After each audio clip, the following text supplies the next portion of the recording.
Hey guys, welcome back to another episode of the Music Den. I'm your host, Armando Venditti. Hoping you guys are having a great day, and above all else, that you are indeed looking after yourselves and one another. Today, ladies and gentlemen, I am joined again with by Ken Cheshire. How's it going, Ken? Going great. It's this is going to be a fun video. I can tell right now. Yes, it I'm is. glad to be Yes, it here. is. Yeah.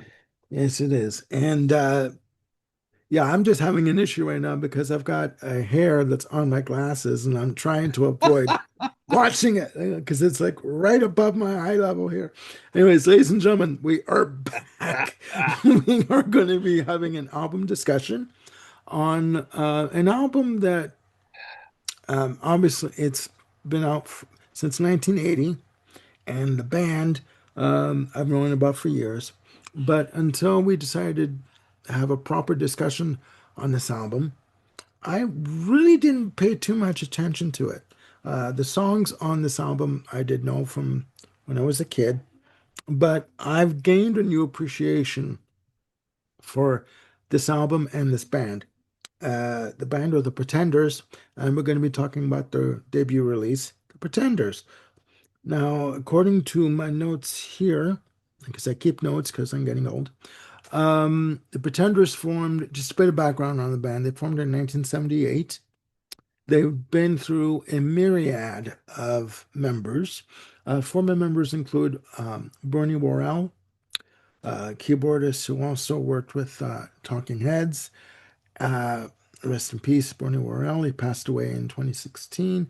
And also T.M. Stevens, who also played bass with the band, who's also passed away from cancer. Um, T.M. Stevens also worked with such artists as Whitney Houston in 1987. When you watch that video for So Emotional and you see the guy slapping the bass and dancing around, that's T.M. Stevens. Fantastic bass player. Bernie Worrell again played with the band in 1986 on the Get Close release and toured with the band shortly thereafter. Now, back to the band itself. Formed again in 1978, fronted by one Chrissie Hynde. This album, I'm going to go into who plays on the album, features what people would consider to be the classic lineup of the band. And they are Chrissie Hynde on lead vocals, rhythm guitar, and backing vocals. Martin Chambers, who had left the band and is back in the band at this point in time on drums and percussion and backing vocals. Uh, Pete Fordin, or Farnan, yes, on bass guitar and backing vocals, and James Honeyman Scott on lead and rhythm guitar, keyboards, and backing vocals. Uh, the debut album was released on Rio Records in the UK and Sire Records in North America.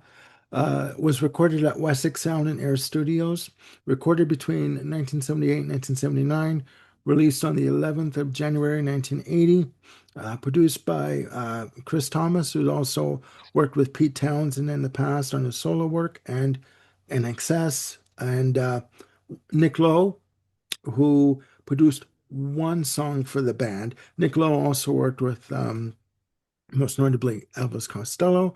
I do believe produced his first four albums. And it's funny to note that Nick Lowe produced one song, Stop You Sobbin', which was released as a single, and he decided not to continue working with the band because he didn't think that they were going to last very long. So Chris Thomas picked up the production duties for the album, and the rest to say is history. I've listened to this album, and as I said, I have gained a new appreciation for this album and for the band, but I will give my full comments at the end, as is customary with this episode, these types of episodes. One sip of coffee, ladies and gentlemen, and I'm screwed. But, anyways, we're good to go. Ken, what is your opinion on this album? Okay, my background with the Pretenders, I graduated high school in 1978, Oh, Christ. and yeah, I know. And up until 1983, I played in various bands in in the North Florida and South Georgia area. So I was at my peak band phase when this album and the subsequent two, especially two albums, the first three albums for me from Pretenders are my favorite. Um, so this was really got my attention uh, as a guitar player because this band, especially at this point, was 98% guitar driven. There are little bits of keyboards on this, but it's a guitar rocking album. Oh yeah. And even though we weren't short of female rock singers at the time, Chrissy really stood out. Um, Her vocals, she can just be blistering with her vocals, and it starts off with the very first track. You could tell it's like, wow, okay, this is what we're in for. Um, and at the same time, on some of these tracks, she's her vocals are so tender and melodic, and Yeah. just she just covers that whole gamut. With her vocals, it's a very unique style, a very unique sound, and I thank God that she's still rocking it today. Yeah. And more power to her. Yeah, and I should just note that the band have released 12 albums to date, their last album being Relentless, released in 2023.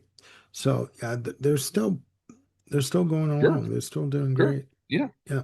I'll always think of when I think of the band, I think of Martin Chambers, the drummer, Yeah. who had the best mutton chop sideburns of anybody in the 80s. You Just could swing absolutely, from them. just Yeah. yeah, and just a dynamite drummer. Yeah.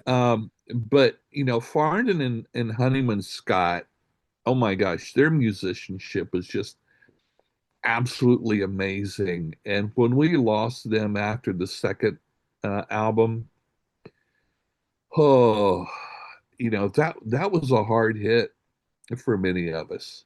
Yeah. And however, uh, Chrissy stepped up and um, didn't let the band go, Yeah. and released a third album that is quite possibly their best, in my opinion, Learning in to Learning to crawl. Crawl. Yeah. Yeah, and Yeah. so she's been through a lot, and she hasn't just survived, but she is surpassed.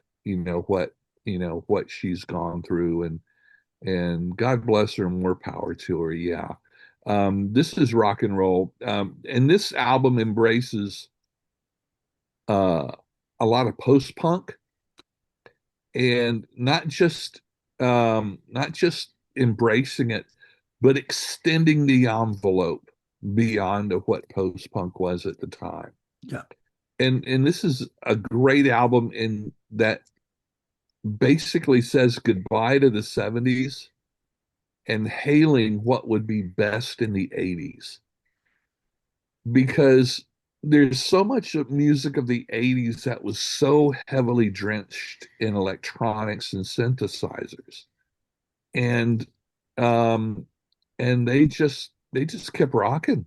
They just said no, we're not going to be replaced by that. We may embrace some of the tools of it, but we're still going to do this. And I think we're very fundamental throughout the 80s in keeping that rock sound alive. Yeah. Um, and like I said, and a lot of that is Chrissie Hynde's vocals. Her songwriting is always been very strong. Yeah. So yeah, what's you want? Shall we go through this track by track, Yeah. or I just mean, in general? yeah, no, yeah, I can go through it track by track. I mean, first of all, I was very when I listen, there are 12 tracks on this album overall, ladies and gentlemen. 7 tracks on side one, 5 tracks on side two.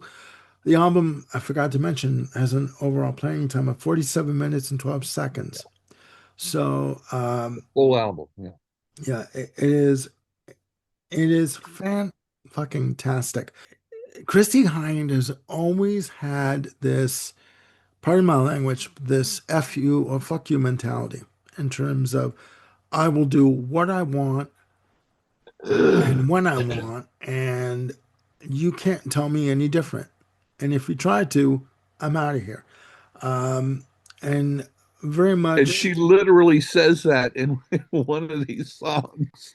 There's a yes, big yes. FO at the end of one of the phrases in these songs. Oh yeah. I mean, in my notes, I just have your on side one, there's very much a punk mentality. Very short songs, to the point, uh, no extended guitar solos and no like overblown guitar solos, but just clean cut to the point, get on stage, do your bit and get off. And raise your finger as you're leaving the stage kind of thing. Your middle finger as it is. And that's, yeah, I mean, Yep. that's the mentality. Yep. Whereas side two has more of the lengthier tracks, more of the, with more, I guess you call it more elaborate arrangements kind of thing. Yes. But the guitars, holy Holy. shit. It is like my God, Yeah. unbelievable. I mean, we can go through the tracks. I mean, it starts off with Precious. And for me, what I like about that song is I like Martin Chambers' drumming. The fact that he Yep. uses the floor toms on the Yep. breakdown sections of the Yep. track, just wonderful. And I don't want to say it's an ass shaker because it's not, but not in the traditional dance sense. But it does get you moving, when you hear it. Um, I mean, other songs that note for me are "Tattooed Love Boys," Yep. which just under 3 minutes long. Other songs of note before that, you have The Phone Call and Up the Neck at 4 minutes and 27 seconds. Well, again, very short, very much to the point. And with Tattooed Love Boys, I have in my notes fast-paced tempo and great rhythm guitar. Fantastic Yep. guitar work on this Yep. album. Space Invader, the instrumental, it's all right. In my notes, I have your nice crunchy bass. And Hmm. a very prominent bass on this track. The Wait is another good song. Track six on side one. Nice rhythm guitar. Inventive bass lines that come in. And I do have overdriven guitar on the solo, you Hmm. know. But it's effective, Yes. And, side two, um, actually, no, backtrack. Side one ends with the Kinks cover of Hmm. Stop You Sobbin', which was the track that Nick Lowe helped produce. 2 minutes and 38 seconds, catchy melody, and just, you know, as I put, hook galore in terms of the whole track, in terms of having a catchy hook. Um, but we were talking before we started taping, ladies and gentlemen, about the way her phrasing on the track. And it's like, what is she saying in the choruses? Stop your sobbing, and she sort of tails off, like lingers a little bit on the vocal. I was asking Ken, what the fuck is she saying? Like, and he's like, I checked out the lyrics and this is what she's saying. Okay, fine. So we know what she's doing. But side two, 5 tracks, more lengthier. It starts out with Kid. In my notes, I have 3 minutes and 6 seconds. Like memorable guitar melody for me, and a nice drum pattern.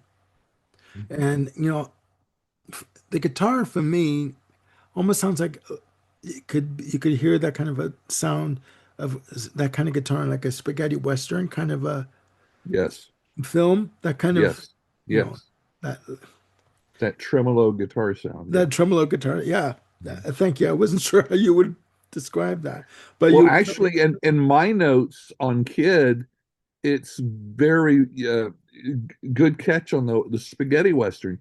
My notes very similar. It's got a very 60s pop aesthetic, that's right. which is where that tremolo guitar came from. Oh, absolutely.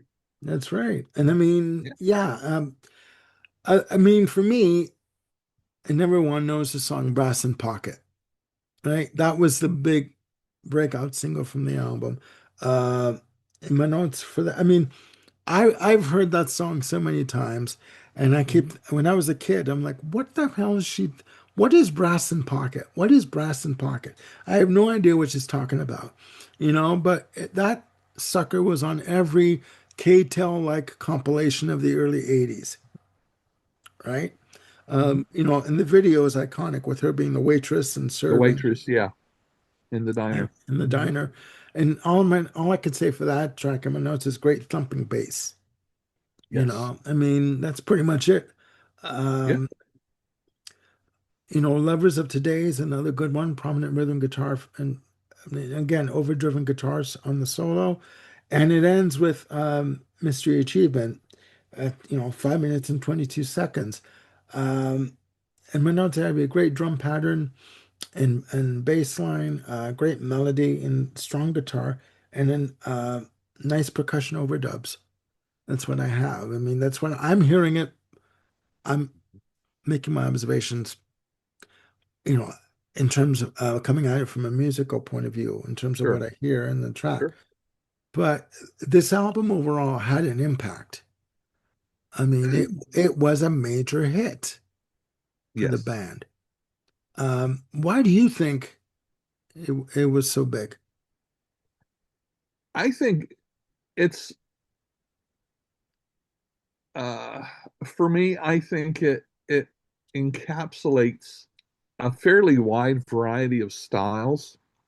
Um, there again, it's got the post-punk, Yeah. but it's got the very accessible pop at the same time. Hmm. Um, you're right. The hooks, I mean, even in Brass and Pocket, where there's not a particular guitar riff, the rhythmic guitar part is very simple, but it's very memorable.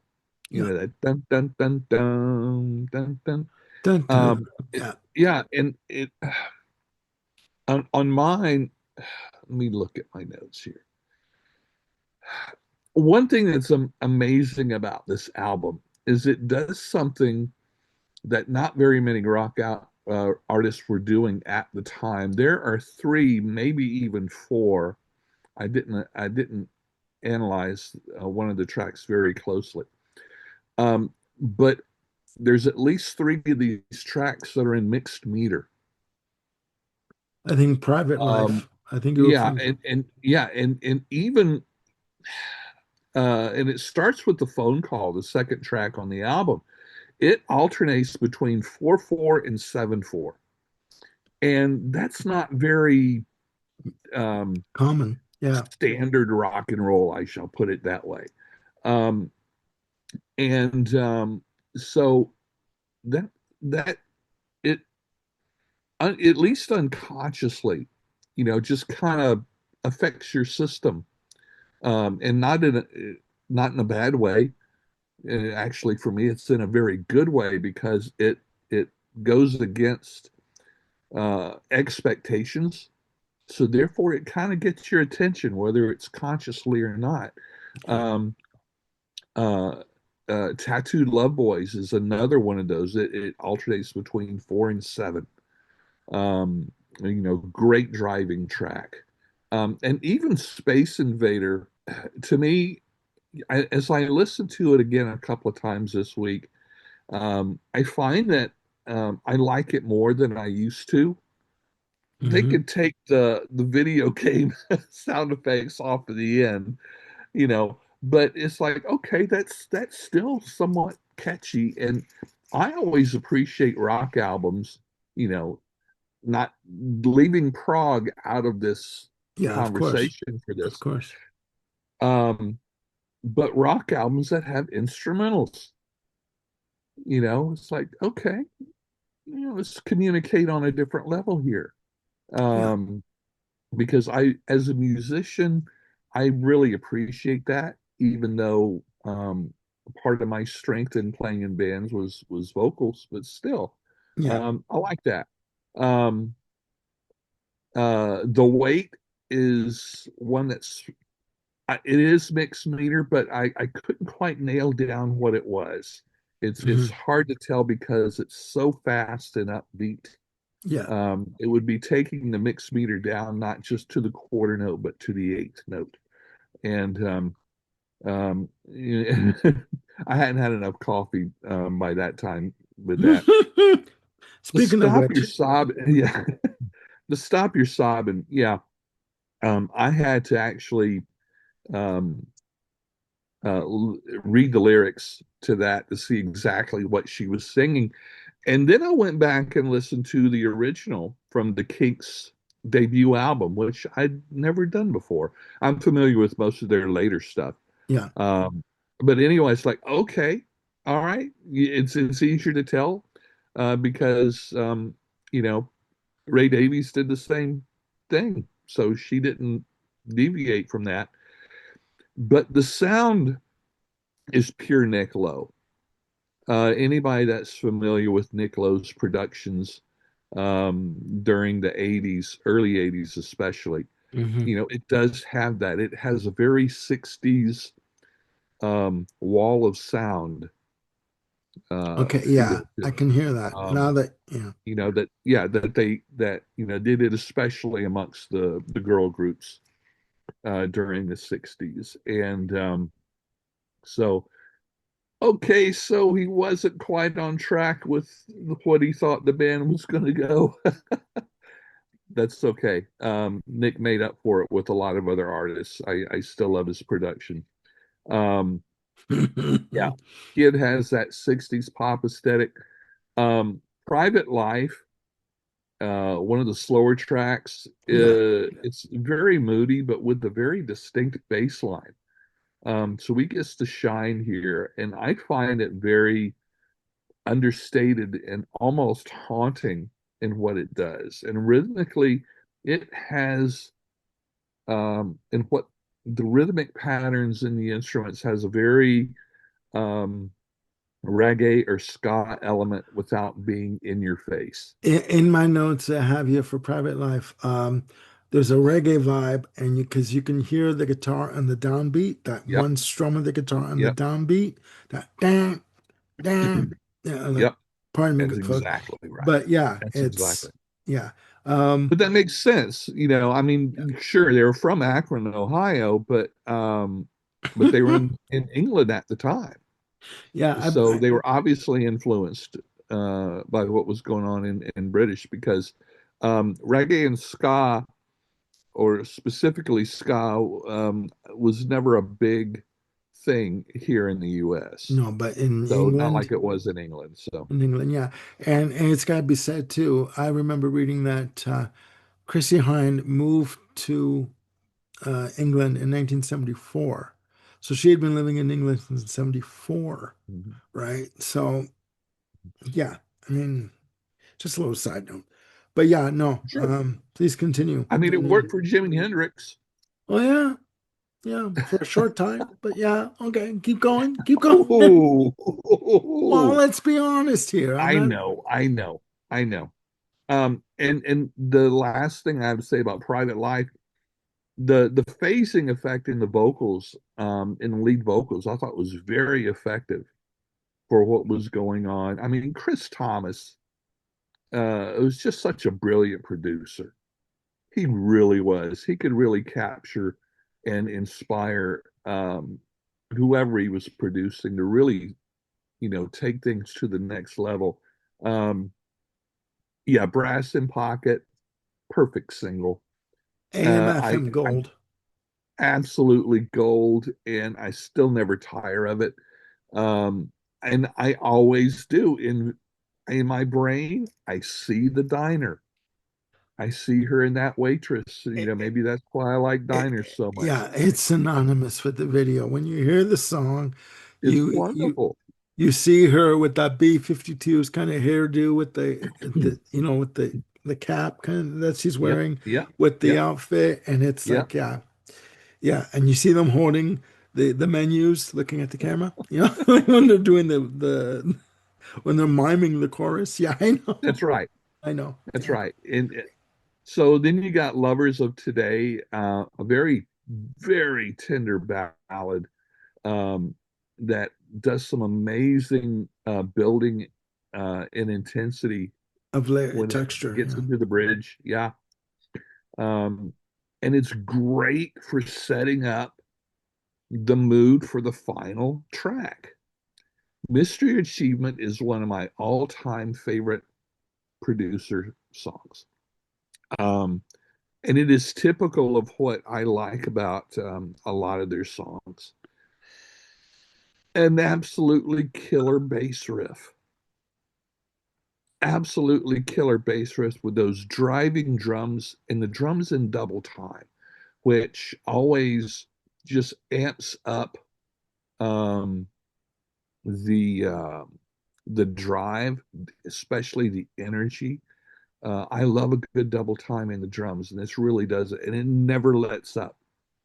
And and just when you think it can't build anymore, It does. it does. This is it's a shot. I love all the songs on this album, but this one, it's one of the best album closers of all time for me. Hmm. It really is. Hmm. Yeah, this is one of the best debut albums. It's easily in the top 10 for me for debut albums, and it's a pleasure to get to talk about it. And if we get one person, that's never heard it to listen to it, it's well worth my time. It is. It is. My question to you is about this album. To me, Chrissie Hynde has always been about never compromising her principles on any level, whether it be musically, whether it be personally, whether it be politically, whatever. Hmm. But getting back to the music, do you think that this is an album that was done on their own terms, or do you think that this was an album that they somewhat acquiesced to management and record company? I think primarily the former. Um, they and because on the albums after this, there was also a fair amount of variety Hmm. in styles also. Um, and like I say, they weren't a punk band. At this point they were post-punk, Yeah. and um, so they were, like I said, pushing the envelope beyond what was going on in a lot of the 70s.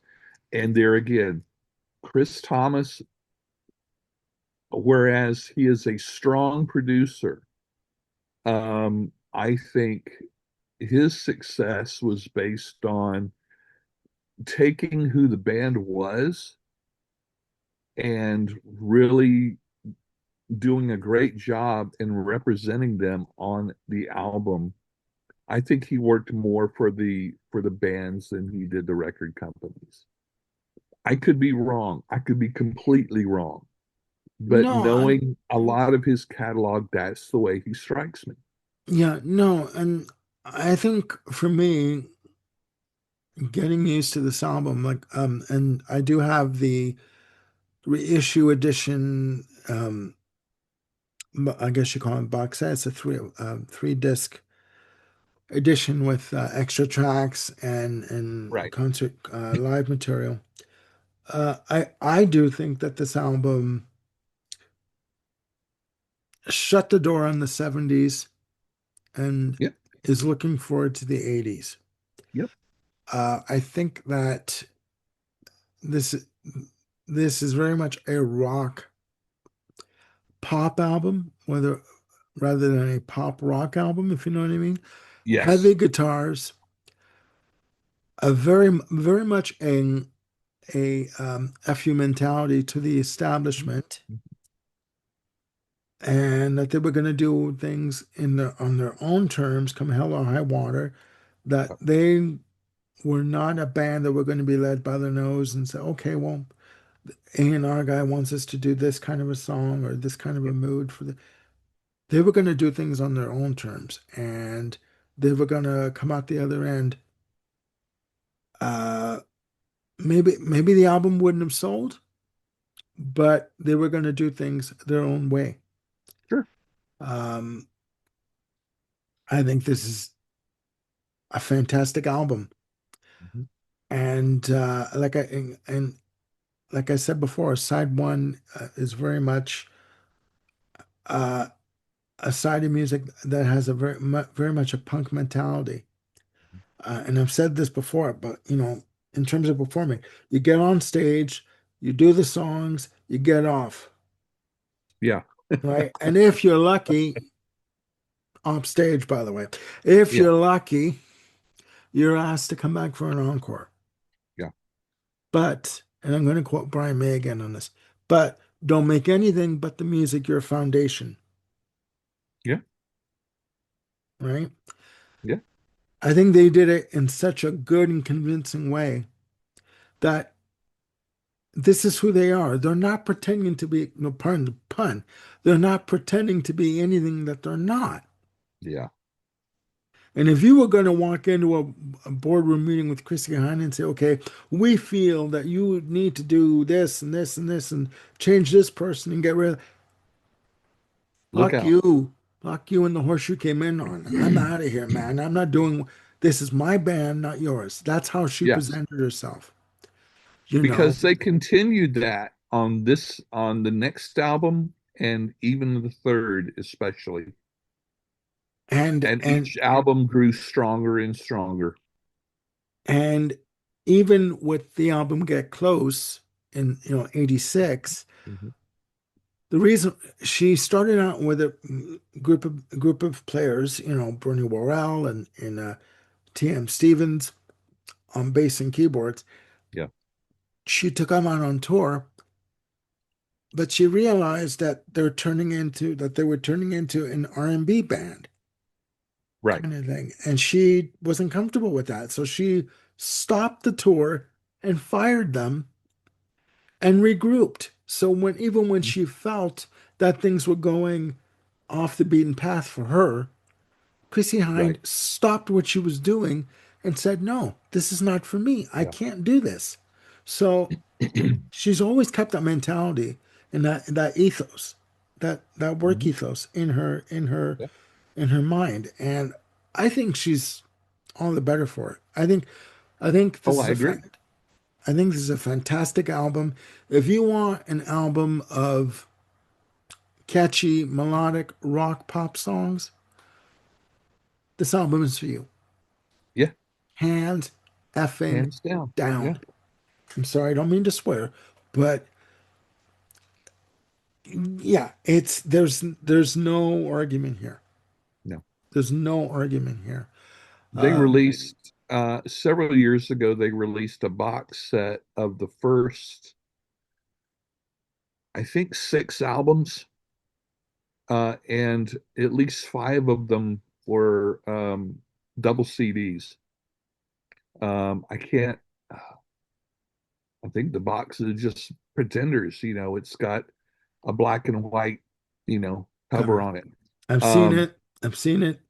yeah, it's probably out of print now, but it was a great set. But like you say, since then, they have released two disc sets, I think, of the first three or four albums that Yeah, are yeah, definitely worth picking up. But yeah, yeah, and and the production is so clean, it still sounds crisp, and timeless for me, except for the video game sounds on the end of the one song. yeah. But Space Invader. Yeah, but yeah, even then, it doesn't feel as cringeworthy worthy as it used to, Yeah. because I can really appreciate.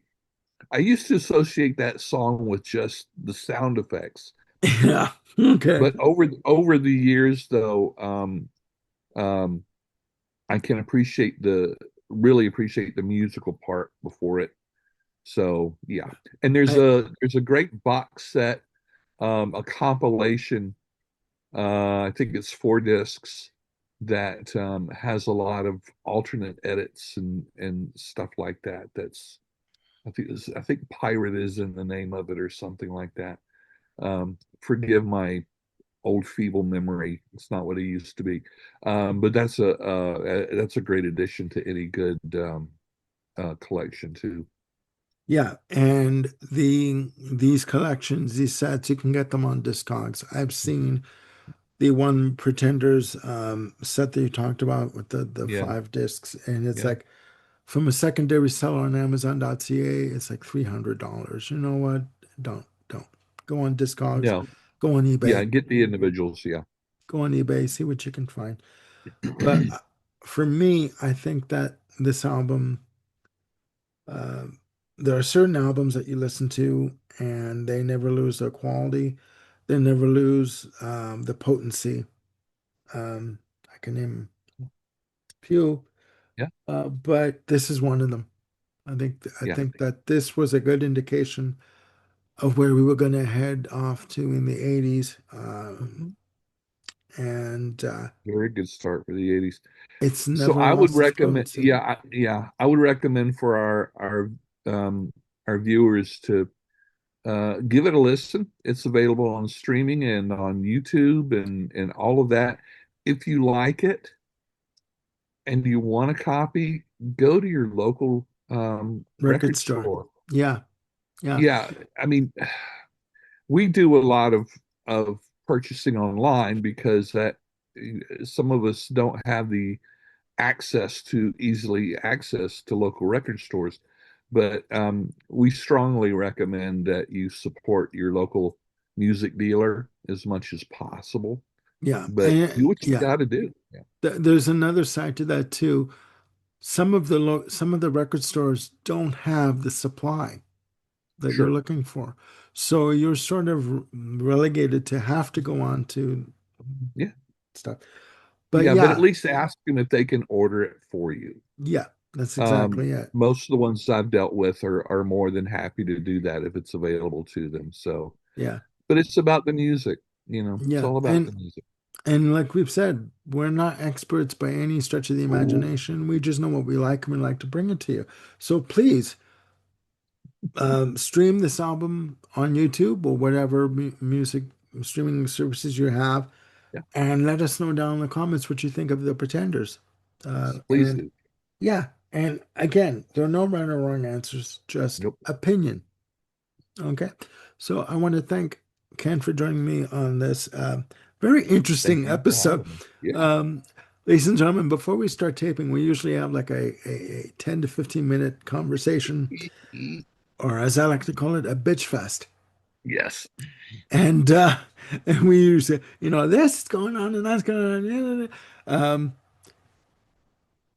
should I tell them? Well, I won't tell them what we talked about today. It's not prudent to this, but yeah, no, we enjoy doing these shows, ladies and gentlemen, Absolutely. and we enjoy bringing the content to you. So again, let us know what you think of the Pretenders debut release, and yeah, you can get the reissue that came out in 2018. It's comes in like a almost like a oversized album, but like Mhm. a coffee table book, where with notes and pictures and stuff. The debut release is a 3 disc edition, and has B-sides and live material that you can listen to. So please check that out, and do hit subscribe and hit the notification bell to keep yourselves on top of any new content we got coming up. And we've got more shows coming up with Sagosh, Jim Bricker, and eventually, yes, Bill Schuster. So please stay tuned for that. We're going to get them to you as quickly as we possibly can. Again, I want to thank Ken for joining me on this very interesting episode. of album Spotlight. So please look after yourselves and one another, and we'll see you soon on the Music Day. Bye for now.